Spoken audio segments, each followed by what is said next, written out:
our good friend Jake Paul Yeah.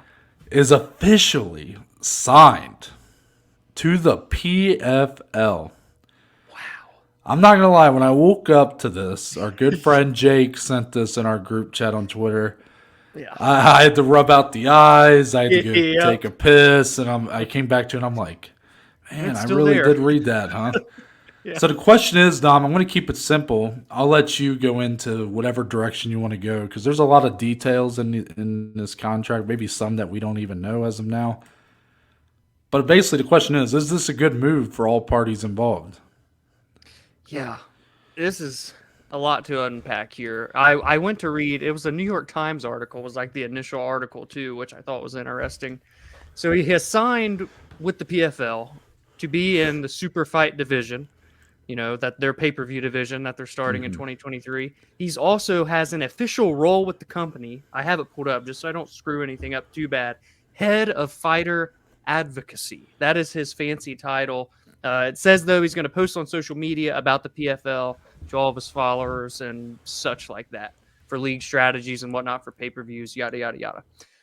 What struck me though the most was that it was kind of, and I'm paraphrasing here from this article, but they kind of mentioned that, and this was on the PFL side of the deal. The Super Fight League wasn't necessarily, they're not aiming to get the biggest names on their rosters together, like a Locknane versus Burgos or Kayla versus whoever, right? They're more so just worried about bringing in people with big names and putting them on the card. Hence why they signed Jake Paul here. And I found that very interesting.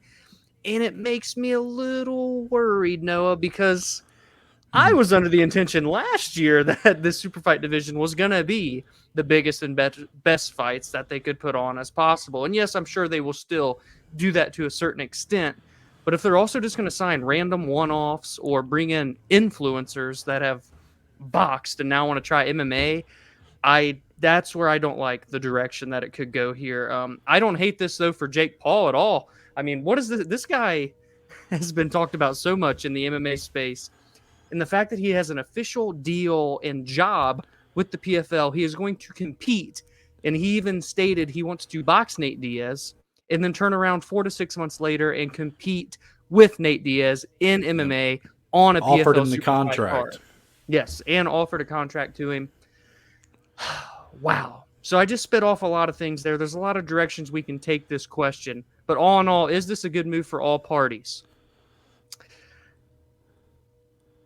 I'm going to say yes until proven guilty, Noah. And you probably didn't expect me to say that, but now I'm just ready to hear what you say.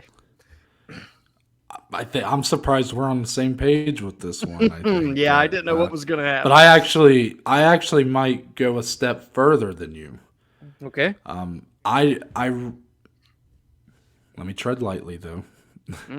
There's a lot that still needs to be, I think, wait and see a little bit. But that's obviously not what we're doing here. We want to go out on a limb, put ourselves out there. I think it's more fun that way. I think this is a pretty much can't. I keep going back and forth as I'm talking. Like, I'm trying to figure out which party benefits more. Like, who do I think has the higher ceiling of making out well in this deal? Part of me wants to say it's PFL because you signed, dare I say, the biggest active name in combat sports. That kind of hurt to say, but I mean, it's, hurt to hear. At least the guy that's being talked about the most. He has a lot of clout on social media. He has a lot of pull in that direction. So having him, who has, whether we like it or not, he's proven he can beat older MMA fighters who were once great, like Anderson Silva, Ben Askren, Tyron Woodley. After the Anderson Silva win, I said I'm done kind of throwing the shade at him. Like, I understand Anderson was old, but you beat Anderson Silva, who had still shown to hold a good account of himself, even at his age in a boxing ring. Can't really say anything. Yeah. So since he's kind of proven to at least be somewhat talented, given his relative inexperience and lack of time doing this, I really think the PFL can't lose in this deal. Yeah. I could be wrong because truthfully, I think where me and you differ the most is you were worried about, what this means for that PFL pay-per-view super fight division. Mm-hmm. Kind of the legitimacy of Yeah. Yeah. that division. Right. Truthfully, I see what you're saying, but I was very concerned at all that they were implementing this because Mm. I looked around at the roster and I said, who is really going to be carrying the the bulk of these sales here, these Yeah. sales, these buys? Yeah. Is it a guy like Anthony Pettis? Is it Brendan Loughnane? Is it Kayla Harrison? Like Yeah. the PFL tried with their finals. I don't know how it went, but I'm just gonna assume that not a ton of people bought it at the Right. price and Yeah. Yeah. whatnot. So I think this is kind of a necessity for the PFL if they actually want this idea of a PFL super fight pay per view division to work at all. Mm-hmm. Because I'm sorry, as much as I want to see Brendan Loughnane versus Shane Burgos, and hopefully it is on a pretty big card, I don't think that fight's selling. I don't know. I don't think it's selling 60, 70,000 buys. Yeah. Yeah. I mean, I just don't think it is. So, in terms of the legitimacy, I get what you're saying, like it being like just a legitimate aspect of their high level sport. It feels Mm-hmm. more like a sideshow, Yeah. Yeah. but I don't think I don't think they will be affected too much by, you know, I don't think people will get too held up on the fact that, well, if you watch PFL, they just have all these sideshow fights. Like there's no real fighters there. Like I don't know if people are really going to get held up on that. Like yes, even if the biggest fights that get put on pay per view aren't really the highest level of fights, you still have an Mm-hmm. entire season. You still have the Challenger Series, which I hope is better this year. If you're Yep. over in Europe, you got PFL Europe as well. Yep. So Very there's true. a lot that the PFL is doing that caters to the hardcore fans and those diehards, those people that want more MMA in their life. But then you also just have something for more of your casual side and people that would be willing to shut out money. Jake Paul, like him or not, is probably going to bring a lot of eyes to this product. And I think it's a Yeah. can't lose deal for PFL. The only thing that could get interesting is the PFL. I'm pretty sure part of this deal is they're giving 50% of the revenue from these cards to the Yep. fighters, Yep. The super fight division. Yep. which I've I read. think we should be celebrating and excited about. But I also recognize this is like one of the first times we've seen this in MMA. Yeah. And my only concern is this the first time we're going to see it, or one of the first times for a reason? Like, is this just Like, is it truly sustainable? like as much as grief as we've given Dana White and the UFC brass for, always kind of keeping their pay to like under that 20% of revenue or whatever it is? Are we going to find out that really that's kind of the key to having Mhm. a business The that can business. Yeah. be so massive and really carry the sport? Can an MMA promotion really afford to have a model similar to one of the big sports in the world? We're going to Right. find out.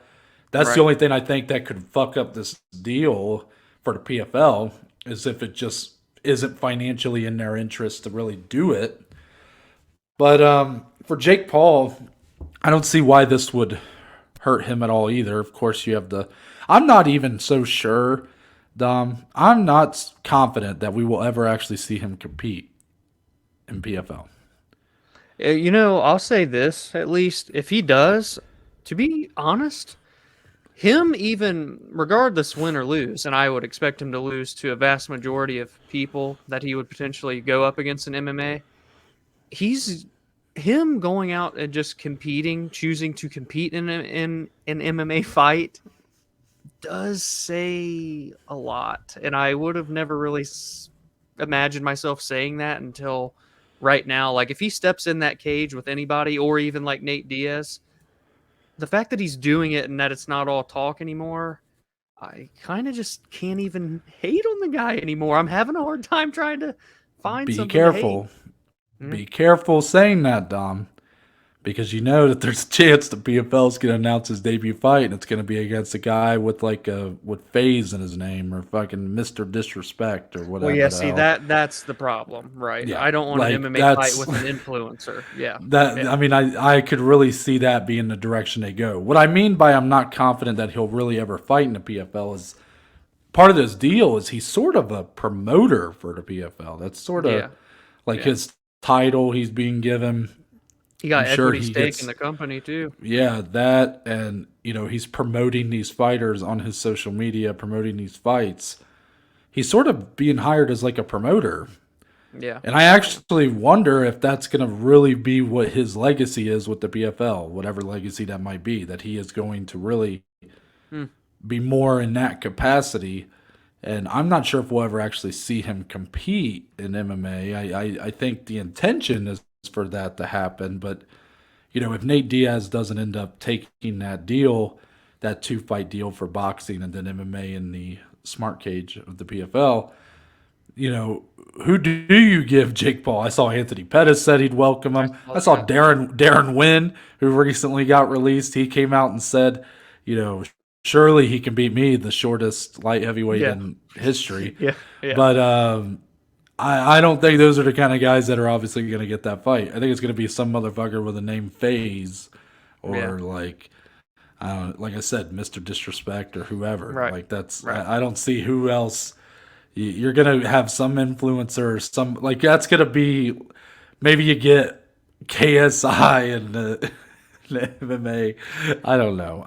Here, Who knows? Because he to his credit, he's not really done that in boxing as much. Like it started that way, but yes, you could poke holes in most of his wins. But the Ben Askren, Tyron Woodley, Anderson Silva, they are at least legit combat sports athletes. yeah, yeah. I don't know if that like can he really bring that to an MMA field though? Like, was he gonna is he gonna do the reverse? Is he gonna start challenging washed up boxers into To an MMA. MMA fight? That would actually be pretty funny. Honestly, that would be a pretty good troll by him. If like I don't know, I wish I had like a name off the top of my head, like some MMA, some really good boxer Yeah. who is now in his late 30s, early 40s, who's not nearly what he once was, and he just gives him a bag to come fight him in an MMA fight, and he just wrestle fucks the shit out of him. Like I Who can was just the totally see that. who was the boxer that Connor had beef with? Maybe he'll call him out in an MMA Oh, fight. Paulie, Yep. Yeah. how do I say? I don't know how to say his last Magliani name. or something I like forget that. how to Yeah. say his last Paulie. name, but There it is. yeah, There you go. there you go. So, all in all, I'm surprised. Me and Dom both kind of saying that this is probably going to be good for them. I think there's some skepticism on how we will personally enjoy his Mm. contribution, but I've said on here before, Dom, even when I started giving him some props as a boxer, I kind of would still, that whole beef with Dana was going on, and it still kind of is, but when he released the diss track and he's talking about this or that, talking about starting a fighters union. I came on here and I said, people, don't be surprised if you never hear about it again. And he's not Yeah. about it, and he's just about himself and blah blah blah. I still am skeptical that of where his true intentions lie, but Yeah. I can't deny that he's not doing stuff that's helping the fighters, whether or not he has a benefit of doing it or not is kind of irrelevant because if it's helping those fighters, then good on him, I guess. Yeah. I'm intrigued. He's surely going to be on like their first regular season card of the year on TV, and they'll have him speak or something like that. So Yeah, we'll I could keep an totally, eye on it. or at least in the crowd or something. Yeah. Yeah, I could Yeah. totally see that. Man, if you showed me and you the first time we talked about Jake and we were like so reluctant to even talk about him, Yeah. that was over a year ago. If you Yeah. showed those two guys this clip, boy, they they would They be torch fucking us. Yeah. bamboozled. Yeah.